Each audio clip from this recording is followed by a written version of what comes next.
একটি গ্রামে থাকতো করিম নামে এক করিম খুব বুদ্ধিমান ছিল, কিন্তু তার একটি খারাপ অভ্যাস ছিল, সে খুব লোভী। অন্য কেউ ভালো কিছু পেলে তার মনে হিংসা আর লোভ জেগে উঠত। একদিন মসজিদে ঘোষণা হলো যে সবচেয়ে বেশি খেজুর দান করবে তাকে বিশেষ পুরস্কার দেওয়া হবে। করিম ভাবলো, এই সুযোগে যদি পুরস্কারটা আমি পাই তাহলে সবাই আমাকে সম্মান সম্মান করবে। তার ঘরে তেমন খেজুর ছিল না, কিন্তু পাশের বাড়ির চাচার অনেক খেজুর শুকাতে দেখতে করিম চুপে চুপে কিছু খেজুর নিয়ে এলো। সে মনে মনে বলল, আল্লাহ তাআলা তো দেখছে না, সামান্যই তো নিয়ে। একদিন মসজিদে সে সবার সামনে অনেক খেজুর দান করলো। মানুষ অবাক হয়ে বলল, মাশাআল্লাহ, করিম তো অনেক দান করেছে।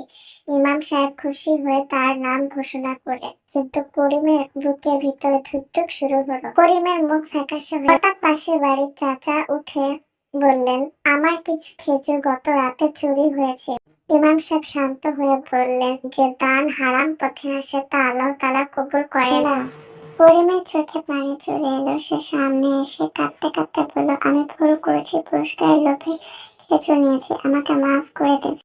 চাচু এগিয়ে এসে বললেন, দাদা, ভুল করলে স্বীকার করা বড় সহজের কাজ। করিম চাচার কাছে ক্ষমা চাইলেন এবং নিজের সঞ্চয় টাকা দিয়ে কিছু খেজুরের দাম পরিশোধ করলেন। ইমাম সাহেব বললেন, মনে রেখো, লোভে মানুষকে ছোট করে দেয় আর তওবা মানুষকে বড় করে। সেদিন থেকে করিম বদলে গেছে। সে পরিশ্রম করে উপার্জন করত এবং গোপনে দান করত। কয়েক মাস পর আবার মসজিদে দানের আয়োজন হলো। এবার করিম নিজের উপার্জনের অল্প টাকা দিয়ে দান করলে। ইমাম সাহেব হাসলেন, আজকে অল্প দান আগের অনেক দানের চেয়ে আল্লাহর কাছে বেশি প্রিয়। করিম বুঝলো, পুরস্কারের চেয়ে আল্লাহর সন্তুষ্টি সবচেয়ে বড় পুরস্কার। সে আকাশের দিকে তাকিয়ে বলল, হে আল্লাহ, আমাকে লোভ থেকে বাঁচিয়ে রাখুন। তার হৃদয়ে এক অদ্ভুত প্রশান্তি নেমে এলো। লোভে মানুষকে পাপে ফেলতে পারে, হারাম দিয়ে ভালো কাজ করলে তা কবুল হয় না। সত্যিকারের সফলতা হলো আল্লাহর